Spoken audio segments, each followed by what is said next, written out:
अस्सलाम वालेकुम नाजरीन। इस बार प्लान अपने ऊपर आ गिरा और थिंक टैंक का इम्तिहान आजमाइश और कोई बात करने को भी तैयार नहीं कि अपने ही गिराते हैं क्या नशेमन पे बिजलियां के स्पिन ट्रैक जो कि अपने लिए बयान बयान बनाया गया था आज उल्टा पड़ गया और दुनिया की कमजोर तरीन टीम वेस्ट इंडीज से पाकिस्तान टेस्ट मैच आज हार गया और सीरीज बराबर हो गई। सीरीज बराबर तो नहीं हुई लेकिन WTC 2023 और 2025 में पाकिस्तान आज आखिरी नंबर पर यानी 9वें रैंकिंग पर चला गया।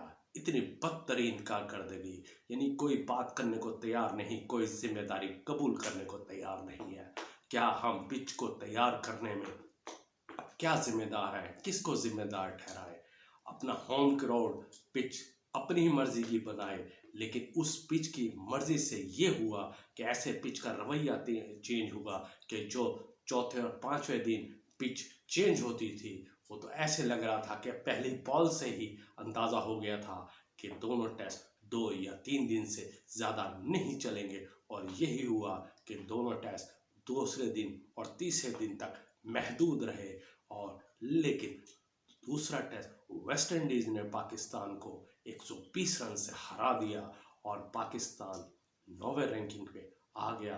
शान मसूद बतौर कप्तान जिम्मेदारी कबूल करने को तैयार ही नहीं, बल्कि एक सहाफ़ी के सवाल पर तब वो तिल मिला उठे कि जो पिच तैयार की गई थी, जो स्पिनर ट्रैक तैयार किया गया था, उस पर कौन जिम्मेदारी कबूल करता है? शान मसूद का ट्रैक रिकॉर्ड ये है कि वो ऑस्ट्रेलिया से 3-0 से क्लीन स्वीप हुए टेस्ट पे, बांग्लादेश से क्लीन स्वीप हुए 2-0 से, इंग्लैंड के खिलाफ उन्होंने 1-2 से कामयाबी हासिल की, लेकिन सब वेस्ट इंडीज के खिलाफ वो 1-1 से सीरीज बराबर हो गए। और इस बराबरी का ये हुआ कि पाकिस्तान आज 9वें नंबर पर रैंकिंग में चला गया। पाकिस्तान ने 14 टेस्ट मैच खेले और जिसमें से 5 जीते, 9 हारे और उनके 47 पॉइंट हो गए।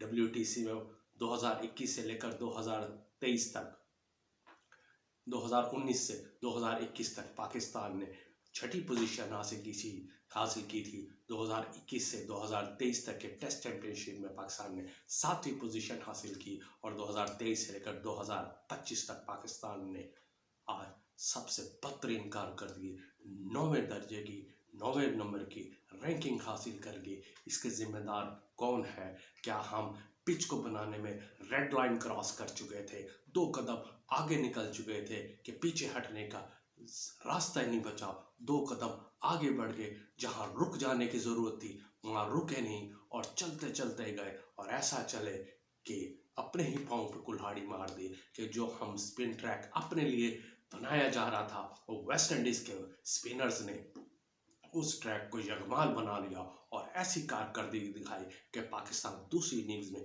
133 रन बनाकर आउट हो गया और वेस्ट इंडीज 120 रन से जीत गया। यहाँ इतनी बल्लेबाजों की, पाकिस्तानी बल्लेबाजों की कारकर्दगी है कि सिर्फ 2 खिलाड़ी थे जो 3 फिगर्स इनिंग्स खेल सके, यानी पूरे टेस्ट सीरीज में रिजवान 147 और सऊद 131 रन बना सके, जबकि शान मसूद कप्तान पूरी सीरीज में 80 रन बना सके, कामरान गुलाब 67 रन बना सके, साजिद 46 रन बना सके, जबकि हुरैरा 46, बाबर आजम तो साजिद खान से भी नीचे चले गए, उन्होंने सिर्फ 45 रन बनाए।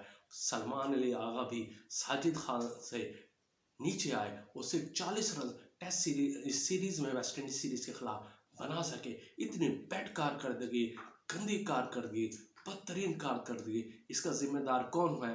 बल्कि शान मसूद तो जिम्मेदारी, बल्कि और मैनेजमेंट, सेलेक्टर्स ये जिम्मेदारी कबूल करने के लिए तैयार नहीं है कि ऐसी पिच जो जो हमारे लिए तो फायदेमंद हो रही थी, लेकिन हमने ये भी नहीं सोचा कि यही पिच हमारे लिए नुकसानदेह भी साबित हो सकती है। और नुकसानदेह ऐसी कि दुनिया ने की कमज़ोर तरीन ने आज हमें हरा दिया और हम कोई भी जिम्मेदारी कबूल करने को तैयार नहीं है। बल्कि शान मसूद तो एक सहाफ़ी के सवाल पर दिल मिला उठे। अब WTC 2023 और 2025 ख़त्म हो चुका है, सिर्फ फाइनल में है जो जून में होगा और पाकिस्तान 9वें रैंकिंग में आ गया है। अब इस्तीफे कहाँ से आएंगे, शुरुआत इस्तीफों की कहाँ से होगी, ये हम देखना चाह रहे हैं। लेकिन आवाम ये देख रही है कि ऐसे ट्रैक बनाकर क्या हमने बल्लेबाजों के लिए नुकसान का बायस बने हैं या फ़ायदेमंद का बायस बने हैं, ये हमें सोचना होगा। चैनल को सब्सक्राइब करना ना भूलिएगा। अपना ख्याल रखिएगा। अल्लाह हाफिज़।